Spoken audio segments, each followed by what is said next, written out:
ओम शांति। 11/10/1975 की अव्यक्त मुरली। हेडिंग है अंतःवाहक रूप द्वारा परिभ्रमण। महारथी बच्चों को देख बाप दादा बोले, आजकल इस पुरानी सृष्टि में विशेष क्या चल रहा है? आजकल विशेष आप लोगों का आह्वान चल रहा है। फिर आह्वान का रिस्पॉन्स करते हो? भक्त क्या चाहते हैं? भक्तों की इच्छा यही है कि देवियां चैतन्य रूप में प्रकट हो जाएं। जड़ चित्रों में भी चैतन्य शक्तियों का आह्वान करते हैं कि चैतन्य रूप में वरदानी बन वरदान दे दें। तो यह इच्छा भक्तों की कब पूरी होगी?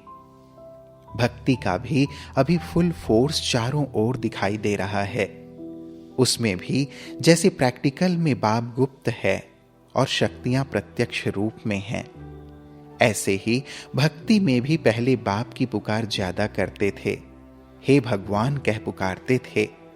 लेकिन अभी मेजॉरिटी भगवती की पूजा होती है। भक्तों की भावना पूरी करने के लिए शक्तियां ही निमित्त बनती हैं।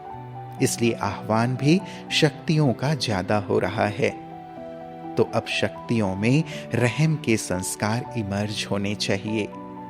अभी सबके अंदर रहम के संस्कार इमर्ज नहीं हैं, मर्ज हैं। जैसे बाप चारों ओर चक्कर लगाते हैं, वैसे आप भी भक्तों के चारों ओर चक्कर लगाती हो। कभी सैर करने जाती हो?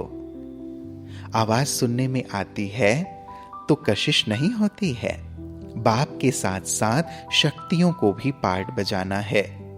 जैसे शक्तियों का गायन है कि अंतःवाहक शरीर द्वारा चक्कर लगाती थीं, वैसे बाप भी अव्यक्त रूप में चक्कर लगाते हैं।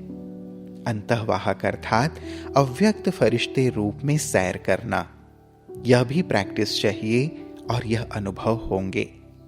जैसे साइंस के यंत्र दूरबीन द्वारा दूर की सीन को नजदीक में देखते हैं, ऐसे ही याद के नेत्र द्वारा अपनी फरिश्तेपन की स्टेज द्वारा दूर का दृश्य भी ऐसे ही अनुभव करेंगे जैसे साकार नेत्रों द्वारा कोई दृश्य देख आए। बिल्कुल स्पष्ट दिखाई देंगे, अर्थात अनुभव होगा। साइंस का मूल आधार है लाइट। लाइट के आधार से साइंस का जलवा है, लाइट की ही शक्ति है। ऐसे ही साइलेंस की शक्ति का आधार है डिवाइन इनसाइट। इन द्वारा साइलेंस की शक्ति के बहुत वंडरफुल अनुभव कर सकते हो। यह भी अनुभव होंगे जैसे स्थूल साधन द्वारा सैर कर सकते हैं, वैसे ही जब चाहो जहां चाहो वहां का अनुभव कर सकते हो। न सिर्फ इतना जो सिर्फ आपको अनुभव हो, लेकिन जहां आप पहुंचेंगे उन्हों को भी अनुभव होगा कि आज जैसे प्रैक्टिकल मिलन हुआ। यह है सफलता मूर्त की सिद्धि। वह तो रिवाजी आत्माओं को भी सिद्धि प्राप्त होती है। एक ही समय अनेक स्थानों पर अपना रूप प्रकट कर सकते और अनुभव करा सकते हैं। वह तो अल्पकाल की सिद्धि है, लेकिन यह है ज्ञान युक्त सिद्धि। ऐसे अनुभव भी बहुत होंगे। आगे चलकर कई नई बातें भी तो होंगी ना। जैसे शुरू में घर बैठे ब्रह्मा रूप का साक्षात्कार होता था, जैसे कि प्रैक्टिकल कोई बोल रहा है, इशारा कर रहा है, ऐसे ही अंत में भी निमित्त बनी हुई शक्ति सेना का अनुभव होगा।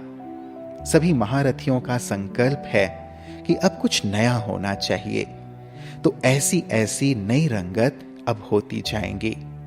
लेकिन इसमें एक तो बहुत हल्कापन चाहिए, किसी भी प्रकार का बुद्धि पर बोझ ना हो, और दूसरी सारी दिनचर्या बाप समान हो। तब ब्रह्मा बाप समान आदि से अंत के दृश्य का अनुभव कर सकते हो। समझा? अब महारथियों को क्या करना है? सिर्फ योग नहीं, सेवा का रूप परिवर्तन करना है। महारथियों का योग व याद अब स्वयं प्रति नहीं, लेकिन सेवा प्रति हो। तब तो महादानी और महाज्ञानी कहे जाएंगे। अच्छा, समय की समाप्ति की निशानी क्या होगी? जब सारे संगठन की एक आवाज, एक ही ललकार हो कि हम विजयी हैं, विजय हमारा जन्मसिद्ध अधिकार है, वह विजय हमारे गले का हार है, ऐसा प्रैक्टिकल में अनुभव होगा। सिर्फ कहने मात्र नहीं, लेकिन यह नशा रहे, सदा सामने दिखाई दे। ऐसे विजय का निशाना दिखाई देता है। अच्छा, ओम शांति।